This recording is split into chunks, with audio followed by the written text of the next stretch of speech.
Alright, it is Tuesday, and that means it is time for another Raw review. Well, it was okay. Yeah, it had its moments.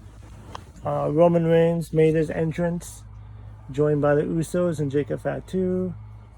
And then there was an actor, Eric Andrade, in the crowd. It took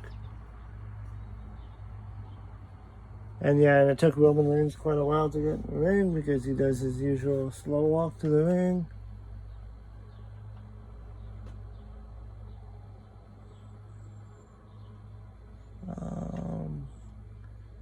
And Roman says that life is good and that they had a lot to be grateful for. Roman Reigns mentioned the right-hand man Jay advancing to the next level, and he's going to win King of the Ring, so acknowledge him. That led to cheers and yeeting. Reigns said that people will try to pick holes and piss him off. Reigns talked about how the Usos twins are day one-ish. Reigns said it wasn't for Big Jim, there wouldn't be a right-hand man. And Reigns said it wasn't Big Jim, there'll be no tribal chief or no bloodline. So I'm not too sure if we actually need a bloodline role again in 2026, but that seems to be the route they're going to. So there were Fatu chants, and I still don't know. I still don't see why. How Jacob Fatu would benefit from this, but I guess we'll find out what their plan is, if they even have a plan. Fatu said when it comes to Jay and Jimmy, he does not listen to them. Fatu told Reigns that only one person he acknowledges, and that is his OTC Roman Reigns. Fatu handed Reigns the microphone back. And Reigns said that's good because they don't need yes men around here. Reigns called on a ringside attendant who had a wooden box for him. Reigns pulled out a necklace, and Reigns said that everybody in the back is terrified because they think the bloodline is going to run this business. Reigns said that they have always run the business. Reigns talked about the Wild Samoans, Yokozuna, Rikishi became the best tag team ever, and when Reigns was born, Reigns told Fatu that when their kids are tagging together in 20 years' time,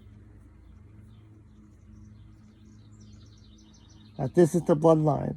Reigns welcomed Jacob to the bloodline, and Reigns presented Fatu with the Olaf Falba necklace, which pretty much is a symbolic in their culture.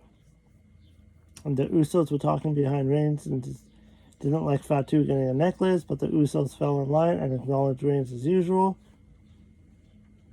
It took a while to get there, but they wouldn't overcome the Alafella necklace to show that Reigns believes in him and wants Fatu to be loyal to him.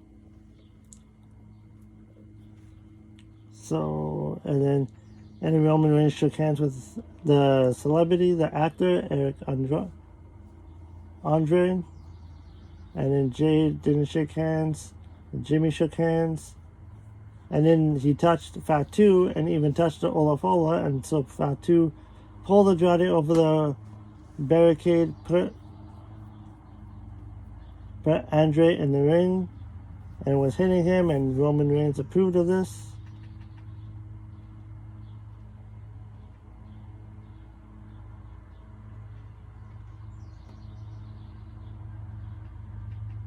And then the next match was, in the first match of the night was Io Sky versus Raquel Rodriguez. This was a good match. This went for 12 minutes with Io Sky getting the win, which she should. They haven't treated Raquel as a big star. She kind of seems to be a background character for the Judgment Day. WWE likes their background characters.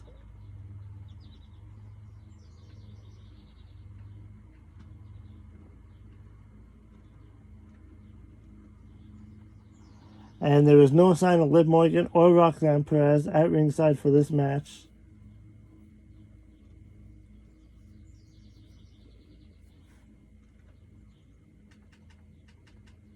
And I like Io Sky, so.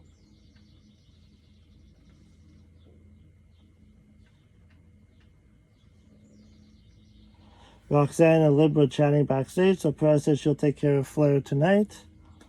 Morgan chatted with Danhausen while wearing a Danhausen shirt and wanted him to curse Dominick Mysterio's opponent, Oba Femi. Danhausen said it would take a lot of human money. They kept on rambling, so Liv Morgan left. And then Charlotte Flair and Alexa Bliss were interviewed by Brian Saxon. Flair called themselves the Twisted Queens, and Flair said that there's nothing the Judgment Day can do to her that she hasn't done before. Flair talked about how she's come to Raw. She had to come to Raw since she was called out online. Flair put over her buddy Bliss, and Bliss said that everybody bows down to the Queen. And everybody did bows down to to allies of convenience.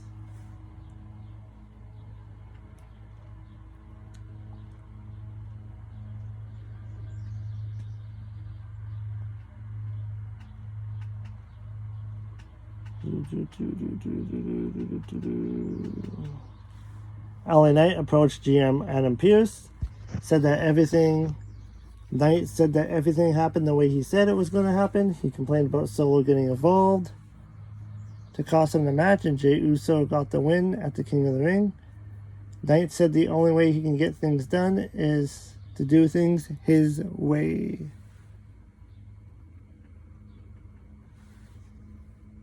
Chad Gable was interviewed by Jackie Redmond, who noted it was his first match as Chad Gable in over the year. And they gave him a new theme song, and it's so generic. Like, what are they doing? They want to treat him like a big star. Like, give him a decent theme song.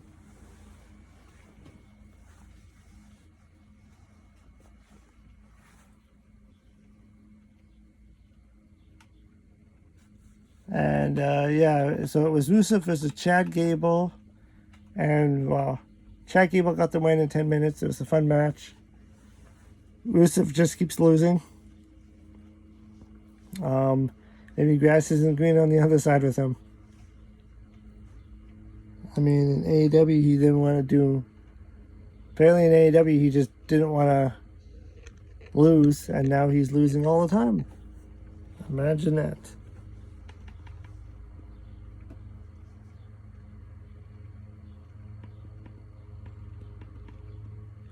After the match, Gable was attacked by Paige and Rusev, and Mysterio and Dragon Lee ran out to the ring to save. Paige got into the ring, which led to Penta and Ray kicking Paige to clear him out from the ring. And Chad was on his knees in the ring. And Ray and Dragon Lee extended their hand to bring Gable back to his feet.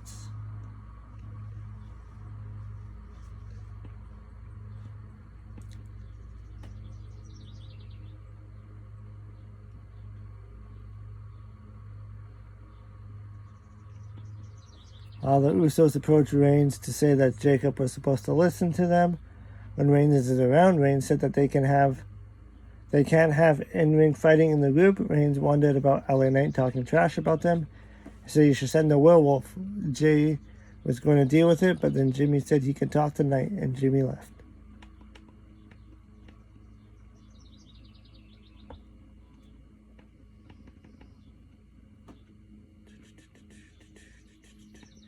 And then LA Knight cut a promo and said how he ended his night on SmackDown last week.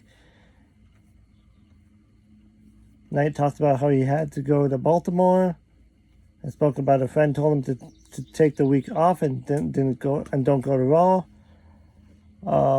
Knight said he's always fighting the odds and he doesn't know when to quit. Knight said he's been fighting all kinds of groups. And then Jimmy made his entrance to join LA Knight. I mean, LA Knight's promos are believable and they're good. It's just that they don't really do anything for him. Like, they just seem to bury him more and more every week. And Knight said that Solo made sure that Jay advanced to the tournament. Knight wondered if he took out Solo, would the bloodline let him do it? Oh. And then Knight wanted, yeah. And then Jay Uso got a big ovation with the crowd. Knight said that one thing Jay wants for Knight to acknowledge the tribal chief. Jay said that he's better than Knight and put us out at King of the Ring. Jay wanted Knight to acknowledge him. Knight said it wasn't fair and square because he remembered Solo being out there. Knight admitted it was a compelling offer. Knight acknowledged that Jay Uso can kiss his ass, so Jay shoved Knight, and Jay and Knight got into a fight, and Jimmy tried to stop the fight, but he couldn't do it. Jimmy super kicked Knight. Jay Uso brought a chair into the ring. Knight got a hold of the chair, so he hit Jay and Jimmy, and then Knight went for another attack, but Jacob Fatu saved the Usos and attacked and applied the tongue of death grip to put Knight down, and Fatu left with the Usos while Knight was down in the ring.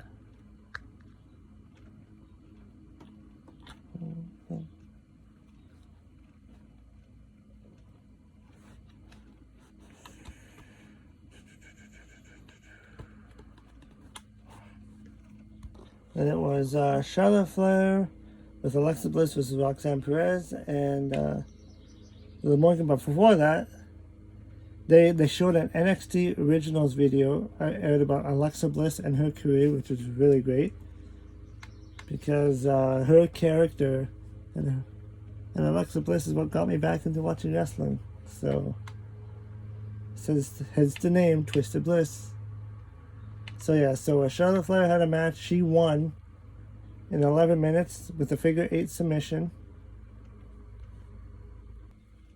And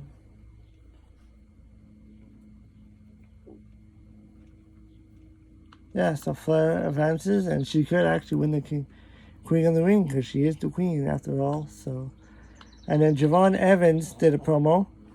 He was cheered as usual. This Javon Evans guy is pretty good actually.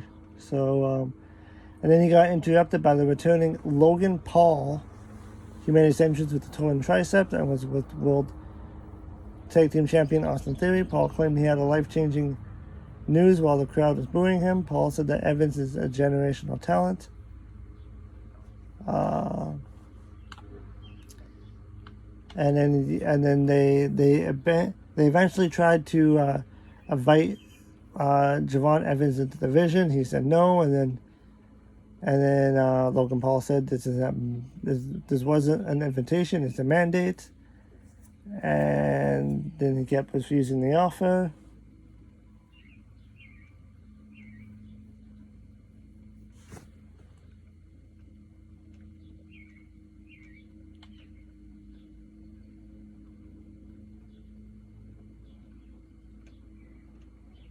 And then eventually that led to a match between Javon Evans and Austin Theory.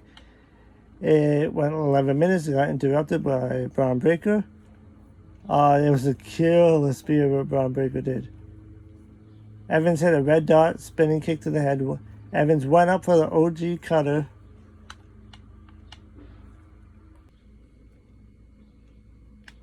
Yeah. This site's been glitchy today. So,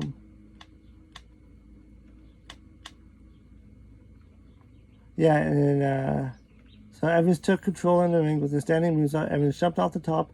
They moved it. Right here. Evans went in for the OG cutter on the top, but Braun Breaker was in and hit Evans with the spear for the DQ. It went 11 minutes. It was an okay match. This pretty much led to the Street Profits coming in to save Javon Evans. And then, so next week on Raw, it's going to be the Vision against the Street Profits for the championships.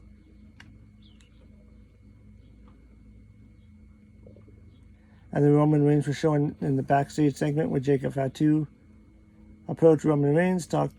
Reigns talked to Fatu about handling business. Fatu said that he got LA Knight, but the Usos weren't too happy about it. Reigns said that they don't understand him. Fatu said nobody has ever understood him. Reigns said he understood him. As long as they're together, nothing can stop them. Reigns said he needed one more thing, and they shook hands. And yeah, he whispered something to him, so we didn't know what it was. And next week on Raw is in London, England. And Women's Tag Team Championship, Brie and Paige are defending against Bayley and Lyra Valkyria, which I kind of hope Bayley and Lyra get the titles, because Brie and Paige don't do nothing with them. So now is the main event, Femi versus Dominick Mysterio. This match went 5 minutes, as you expect. I don't think anybody expected this match to be long, and Femi got the win. So, yeah, then after the match, Femi said he's one match away from the ruler will have his crown. Femi said that whoever it is between Jay and Javon, it doesn't matter, even Brock Lesnar. Femi said that he thought Lesnar would come for him tonight, but Femi talked about how he's the ruler and the beast slayer and the king of the ring. And Femi said Brock Lesnar will be remembered as the man who ran away from Femi. So that was a really good promo, and yeah, that was Monday Night Raw.